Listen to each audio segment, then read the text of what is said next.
Plant maintenance and material handling, हमने शुरू की हुई है यूनिट मेंटेनेंस। तो मेंटेनेंस के अंदर हम लास्ट लेक्चर में बात कर रहे थे frequently needed spare part inventory के बारे में, जिसके अंदर आपको बताया था कि 8 हमारे पार्ट्स रहेंगे जो भी है bins, shelves, racks, stacking, conveyor storage, outer storage और पैलेट्स। तो इनके बारे में हम बात कर रहे थे। तो सबसे पहले हमने बात की थी बिन्स के बारे में। तो बिन्स आपको क्या बताया था कि इट इज यूजफुल, कि ये वहां पर यूजफुल है कहां, where large variety of small parts to be stored, जहां पर हम छोटे छोटे पार्ट्स को, जो भी हमारे छोटे छोटे पार्ट्स हैं लार्ज अमाउंट के अंदर, मतलब काफी सारे छोटे पार्ट्स हैं, उन पार्ट्स को हम स्टोर कर रहे हैं, तो वहां पे हम यूज कर सकते हैं बिन्स का यूज कर सकते हैं। बिन्स हमें अलग अलग साइज के अंदर, अलग अलग शेप के अंदर आसानी से मिल जाते हैं। नेक्स्ट हम बात करते हैं सेकंड पॉइंट के बारे में। तो सेकंड हमारा कौन से रहेंगे, शेल्फ्स। सेकंड हमारे हैं शेल्फ।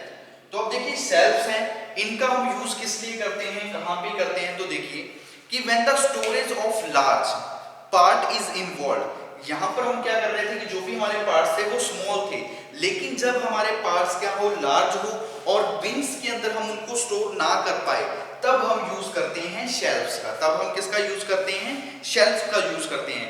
वुड और स्टील दोनों तरह की शेल्फ्स का हम यूज कर सकते हैं, लकड़ी और स्टील की दोनों का।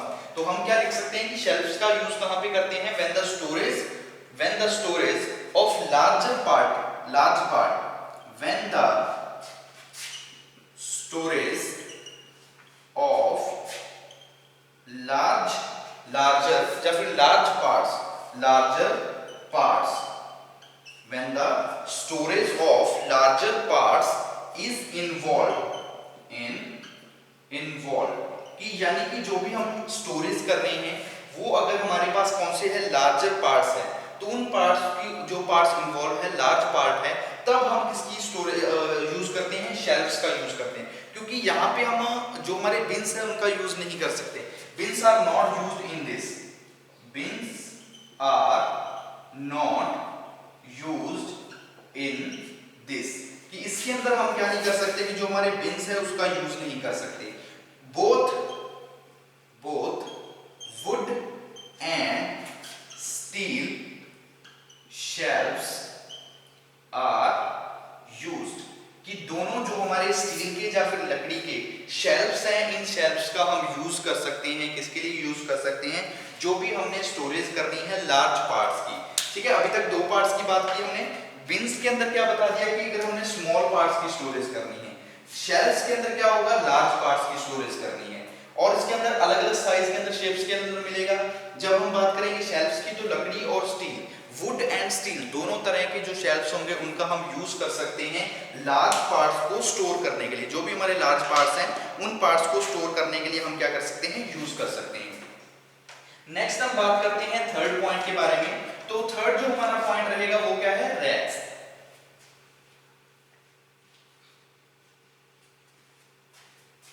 ठीक है, नेक्स्ट करते हैं थर्ड पॉइंट के बारे में। तो थर्ड जो हमारा पॉइंट रहेगा वो कौन सा है, रैक्स। तो अब देखिए रैक का यूज हम किस लिए करते हैं, हमारी इंडस्ट्री के अंदर, इन्वेंट्री के अंदर स्टोर करने के लिए।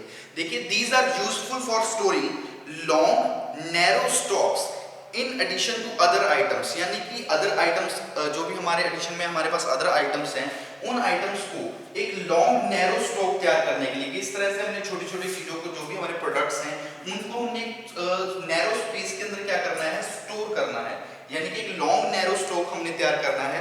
तो वहां पे हम यूज करते हैं हमारी जो भी रैक्स होती है, यानी कि जिस तरह से आपने देखा होगा कि रैक बनी होती है, हम क्या करते हैं उन रैक के अंदर अलग अलग पार्ट्स को रख देते हैं, यानी कि उनको पार्ट्स को क्या करते हैं, होल्ड करते हैं, वहां पे प्लेस करते हैं। और जो रैक्स होती हैं उनके अंदर क्या स्पेस होता है, नैरो स्पेस होता है, यानी कि बहुत तंग स्पेस के होते हैं।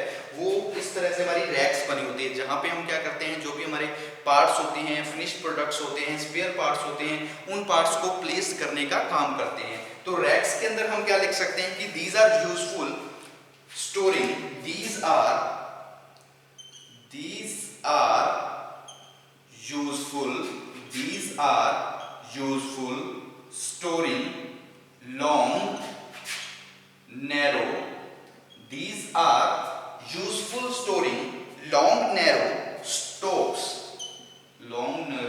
stocks in addition to other items, in addition to other items, कि अदर आइटम्स के साथ साथ जो हमारे स्टॉक्स हैं, लॉन्ग नैरो स्टॉक्स हैं, उनको स्टोर करने के लिए हम किनका यूज कर रहे हैं? हम यूज कर रहे हैं जो भी हमारी रैक्स रहेंगी, रैक का यूज कर रहे हैं। पाइप्स और bar stock are stored in the same form of rods, यानी कि रॉड की फॉर्म में जो भी हमारी पाइप्स हैं, जब बार हैं, उनका हम यूज कर रहे हैं रैक्स के तौर पे। जब हमारी इंडस्ट्री के अंदर हमारी जो जहाँ पे इन्वेंट्री है, तो हम क्या लिख सकते हैं? पाइप्स और bar stocks are used, pipes and bar stocks are used, कि जो भी हमारी पाइप्स है और बार स्टॉक्स है उनका हम यूज कर रहे हैं।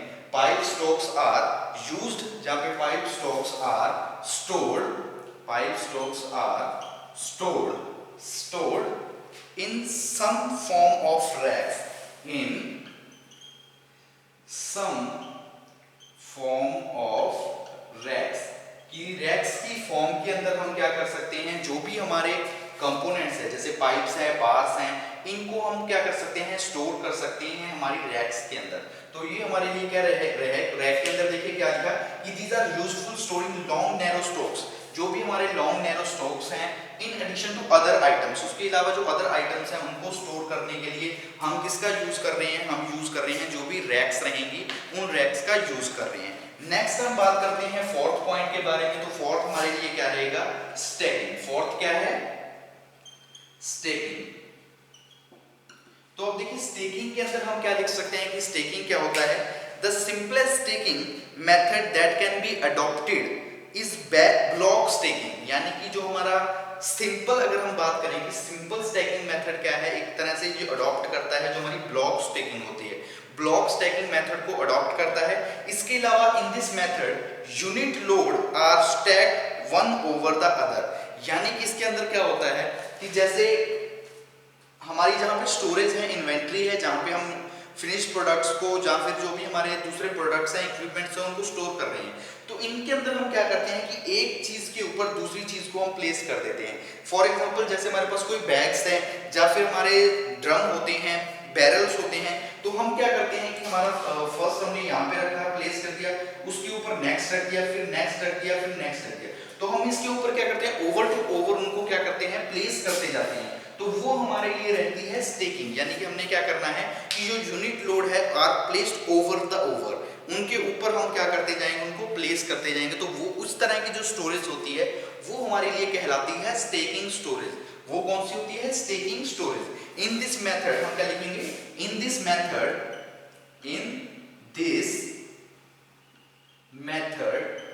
Unit load, in this method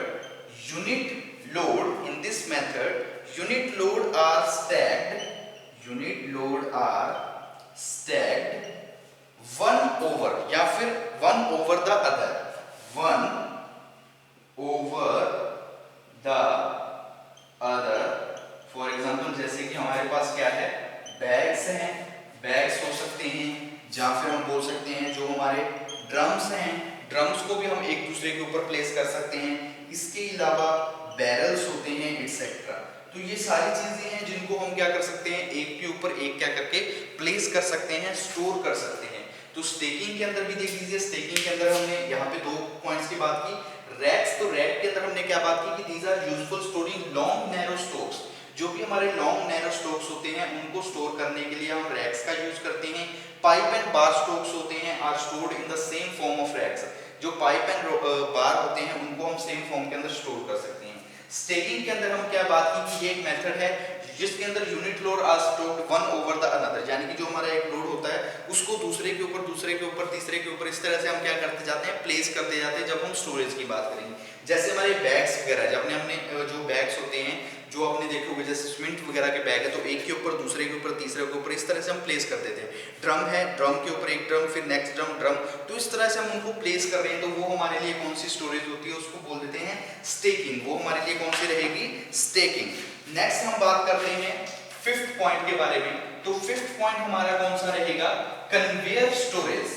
fifth point हमारा रहेगा कन्वेयर स्टोरेज। ठीक है, फिफ्थ पॉइंट की बात करते हैं। तो फिफ्थ हमारा रहेगा कन्वेयर स्टोरेज। तो अब देखिए कन्वेयर स्टोरेज कि it can provide storage in as well as material movement.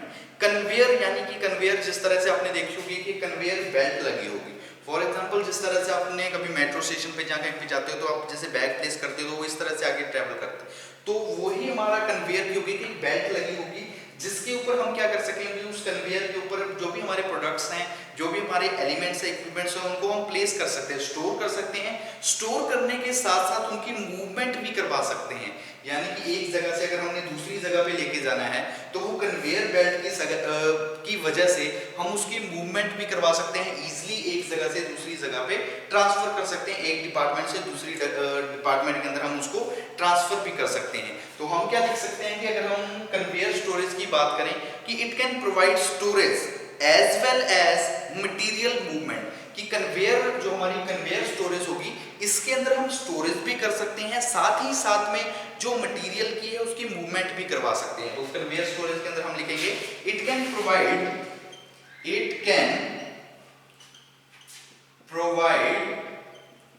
storage, it can provide storage as well as it can provide storage as well as the material movement, और साथ ही साथ हम क्या करवा सकते हैं, जो भी हमारा मटेरियल है उस मटेरियल की मूवमेंट भी करवा सकते हैं। किसके अंदर, जो हमारी कन्वेयर स्टोरेज रहेगी। The products are store in box, और जो भी पेन्स हैं इसके अंदर जो भी हमारे जो प्रोडक्ट्स रहेंगे वो प्रोडक्ट्स किसके अंदर स्टोर होंगे, वो स्टोर होंगे बॉक्सेस के अंदर। कि the products are store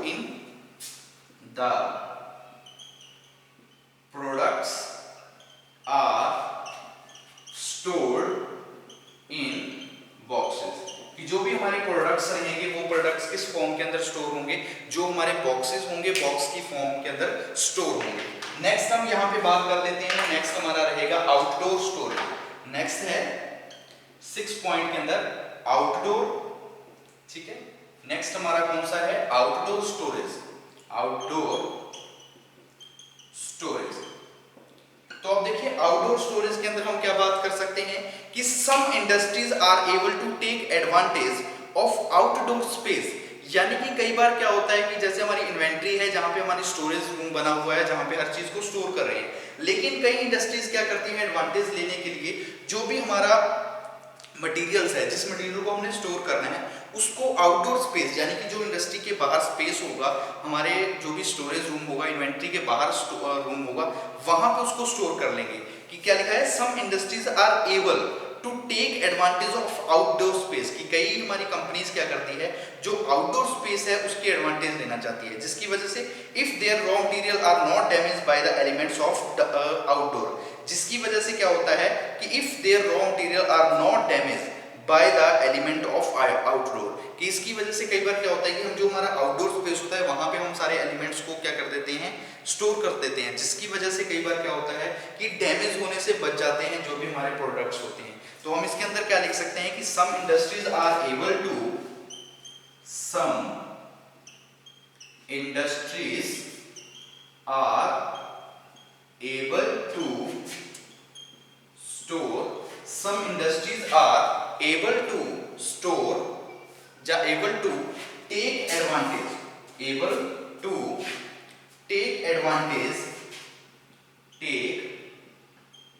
take advantage of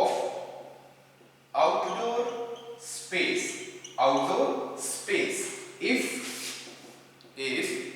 the raw material are not damaged, यदि जो भी हमारा मटेरियल है वो डैमेज ना हो, तो इसलिए वो एडवांटेज ले लेती है if the raw material are not damaged, ताकि जो हमारा रॉ मटेरियल है वो क्या ना हो, डैमेज ना हो, damage bye the elements of outdoor, ठीक है, डैमेज बाय द एलिमेंट्स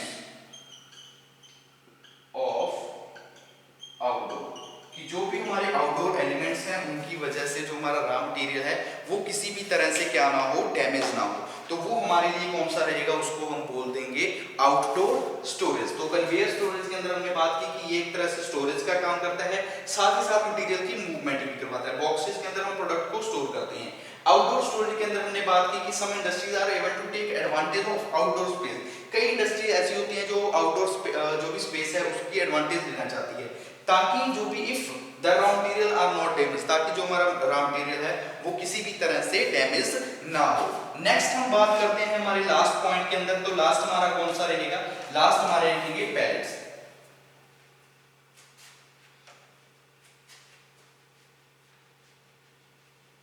ठीक है, लास्ट पॉइंट के बारे में बात करते हैं। तो लास्ट जो हमारा रहेगा वो क्या है, पैलेट्स। 7th पॉइंट है पैलेट्स। तो अब देखिए पैलेट्स यानी कि इसका मतलब क्या है कि ये क्या रहेगी कि these are the specially designed for staking of goods with a view of whole load being moved whenever required। यानी कि ये एक तरह से क्या होता है, एक स्पेशल स्टोरिंग की होती है। स्पेशल हमने इस तरह से स्टोरेज का एक एलिमेंट्स या फिर हम बोल सकते हैं इस तरह से स्टोर किए होते हैं कि जब भी हमें जरूरत हो, जब भी हमें रिक्वायर्ड हो, जब भी हमें जरूरत हो, तो जो भी होल लोड है, जितनी भी हमने स्टोरेज की हुई है, उस सारी स्टोरेज को हम क्या कर सके, मूव करवा सके। यानी कि एक जगह से दूसरी जगह, जिस जगह हम उसको ट्रांसफर करना चाहते हैं उस जगह पे हम क्या कर सके, उसको ट्रांसफर कर सके। तो इसके अंदर हम क्या लिख सकते हैं कि दीज आर स्पेशली डिजाइन,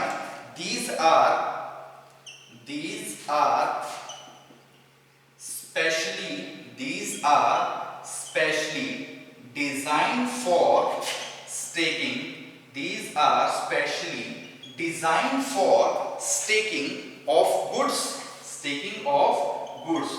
जो भी हमारी गुड्स हैं उनको स्टेकिंग करने के लिए इस तरह से डिजाइन किए होते हैं, with a view of whole, with ए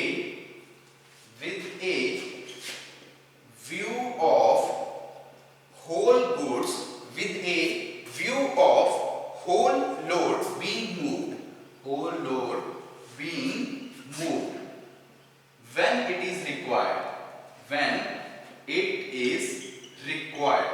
कि जब भी हमें रिक्वायर्ड है तो हम पूरे लोड को, जो भी हमारा होल लोड है, उस होल लोड को हम क्या कर सके, मूव करवा सके विद गुड्स को स्टोर करने के लिए जो हम अलग से यूज कर रहे हैं सिस्टम, उस सिस्टम को हम क्या बोल देते हैं, वो हमारे लिए कहलाता है, वो कहलाएगा पैलेट्स। वो हम क्या बोल देंगे उसको, पैलेट्स। नेक्स्ट हम बात करते हैं, तो यहाँ पे ये टॉपिक हमारा खत्म हुआ। टॉपिक के अंदर हमने बात की frequently needed spare part inventory की। स्पेयर पार्ट इन्वेंटरी की हमें फ्रीक्वेंटली जरूरत क्यों है, जिसके अंदर हमने बात की बिन्स के बारे में, रैक्स के बारे में, शेल्फ्स के बारे में, आउटडोर स्टोरेज, और इसके अलावा हमने बात की जो भी हमारी कौन कौन सी रहेगी, कन्वेयर स्टोरेज थी, पैलेट्स की बात थी। नेक्स्ट हमारा टॉपिक है storage of parts which are not easily available in market. कि वो पार्ट्स जो हमें आसानी से मार्केट के अंदर नहीं मिलते, उन पार्ट्स की हम किस तरह से स्टोरेज करते हैं। तो टॉपिक हमारा रहेगा storage of parts, storage of parts which are not easily available, which are not easily available, which are not easily available, which are not easily available। ये जो हमें आसानी से नहीं मिलते, कहाँ पे नहीं मिल रहे, जो भी हमारी इंडस्ट्रीज है, which are not easily available in market। कि जो पार्ट्स हमें मार्केट के अंदर नहीं मिल रहे, उन पार्ट्स को हम किस तरह से स्टोरेज करते हैं। तो सबसे पहले देखिए जो भी हमारे पार्ट्स होंगे, तो उनको स्टोर करने के लिए हम क्या कर सकते हैं, अलग अलग मेथड्स का यूज करते हैं। जो भी हमारे पार्ट्स होते हैं, सबसे पहले सिक्योर एंड सेफ स्टोरेज, सबसे पहले रहेगी secure and safe storage, secure and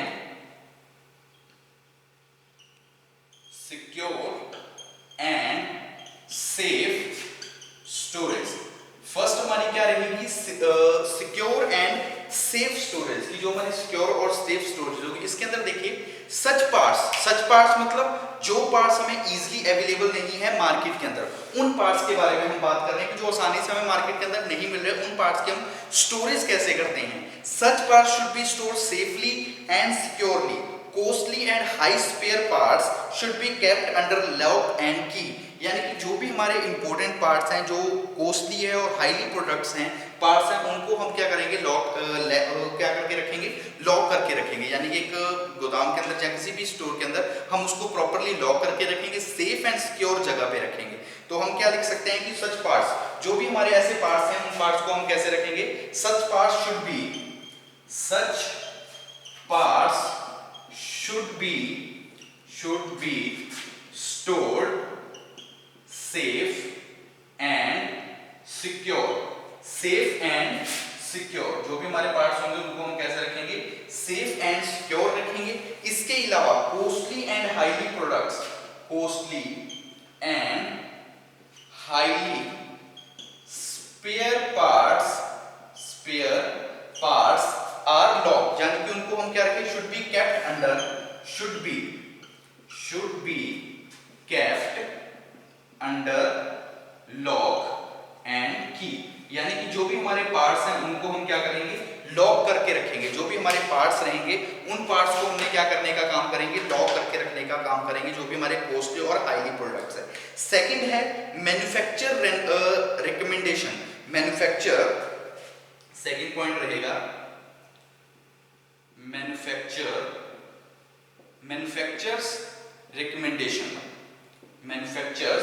recommendation.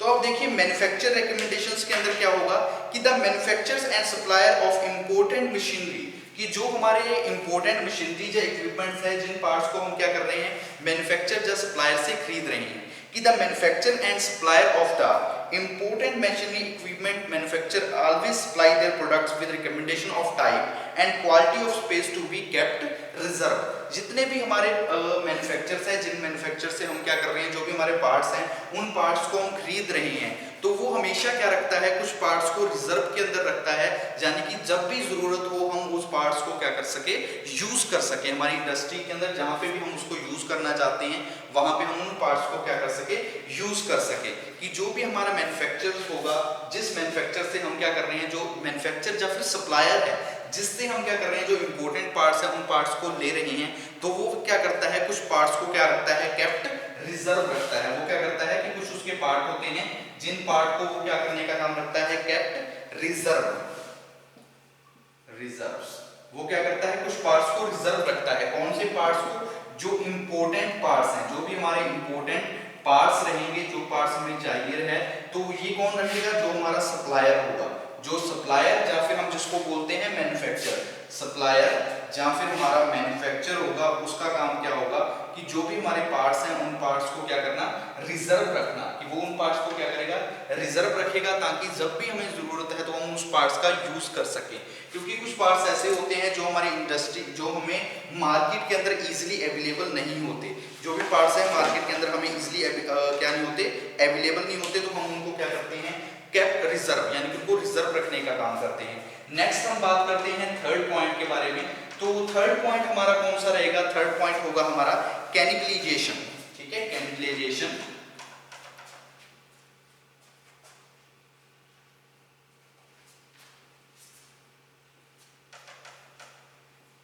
ठीक है, थर्ड पॉइंट की बात करते हैं।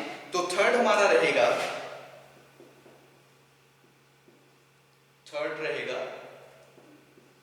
कैनिबलाइजेशन।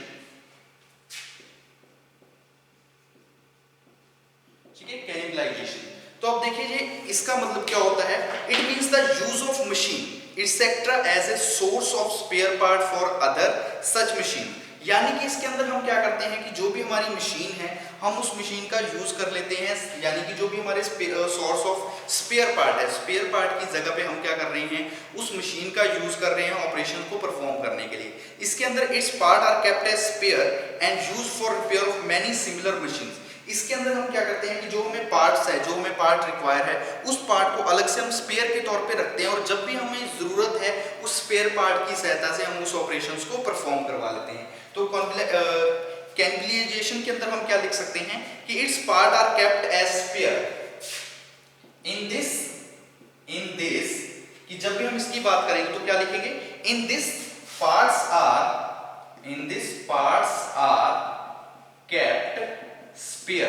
कि जो भी हमारे पार्ट होंगे उन पार्ट्स को हम कुछ पार्ट्स को क्या रखेंगे, स्पेयर रखेंगे, and used for the repair of many and used for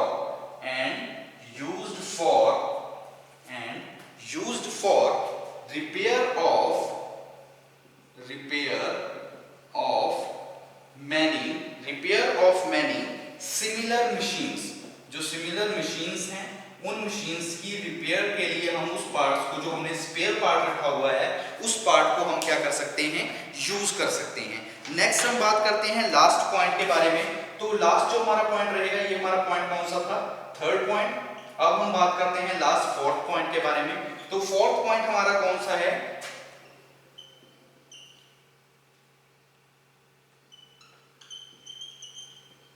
ठीक है, इंडिगेनोसली, ठीक है, INDIGENOUSLY, डेवलप, ठीक है, डेवलप। तो अब देखिए इस पॉइंट के अंदर हम क्या बात कर सकते हैं कि ये पॉइंट क्या होता है कि एक प्रोग्रेसिव फैक्ट्री की, जो भी हमारी प्रोग्रेसिव फैक्ट्री है, जो एक तरह से अभी प्रोग्रेस कर रही है, वो फैक्ट्री, कि एक progress factory usually have a separate research and development department. जितने भी हमारे इंडस्ट्री के अंदर अगर हम बात करें, जो भी हमारी प्रोग्रेसिव इंडस्ट्रीज होती है, तो प्रोग्रेसिव इंडस्ट्री के बाद खुद का क्या होता है, रिसर्च एंड डेवलपमेंट जो भी डिपार्टमेंट होगा, कि जो भी हमारी प्रोग्रेसिव इंडस्ट्रीज होगी, कौन सी इंडस्ट्रीज की बात करते हैं, अगर हमारी जो भी प्रोग्रेसिव इंडस्ट्रीज है, प्रोग्रेसिव इंडस्ट्रीज, जितनी भी हमारी क्या रहेगी, प्रोग्रेसिव इंडस्ट्रीज होंगी, प्रोग्रेसिव इंडस्ट्रीज, जितनी भी हमारी प्रोग्रेसिव इंडस्ट्रीज होंगी, उन इंडस्ट्रीज के पास क्या रहेगा, प्रोग्रेसिव इंडस्ट्रीज के पास एक R&D, ठीक है, R&D मतलब होता है रिसर्च एंड डेवलपमेंट डिपार्टमेंट। ये क्या होता है, R&D department, research and development department. जितने भी हमारी प्रोग्रेसिव इंडस्ट्रीज होंगी, उन इंडस्ट्रीज के पास क्या होगा, एक R&D डिपार्टमेंट होता है, यानी कि रिसर्च एंड डेवलपमेंट डिपार्टमेंट। और वो काम क्या करते हैं, which also Indigo design and develop the securely available space. जो भी हमारे पार्ट्स हैं, जो हमारे स्पेयर पार्ट्स हैं, उनको डिजाइन करने का काम करते हैं, क्योंकि जो पार्ट्स हमें इजीली मार्केट से नहीं मिल रहे, उन पार्ट्स को क्रिएट करने का, उन पार्ट्स को डेवलप करने का काम कौन कर रही है, जो भी हमारी R&D डिपार्टमेंट है, ये क्या करेगा, उन पार्ट्स को डेवलप करने का काम करेगा।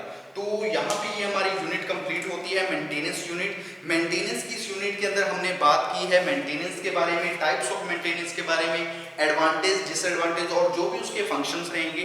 इसके अलावा जो हमारी ऑर्गेनाइजेशंस थी, मेंटेनेंस ऑर्गेनाइजेशन, उसके टाइप्स के बारे में बात की। नेक्स्ट हमने कंप्यूटराइजेशन की, हम मेंटेनेंस के अंदर किस तरह से कंप्यूटराइजेशन का यूज कर रही हैं। MTBF के बारे में, MTTR के बारे में हमने बात की। स्पेयर पार्ट क्या होता है, रिपेयर ओवरहॉलिंग की बात की। और लास्ट में हमने बात की कि अगर हमारे ऐसे पार्ट्स हैं, स्पेयर पार्ट्स जो हमें इजीली अवेलेबल नहीं हो रहे मार्केट के अंदर, तो हम उन पार्ट्स को किस तरह से स्टोर करेंगे, किस तरह से हम उन पार्ट्स को जनरेट करेंगे। तो यहाँ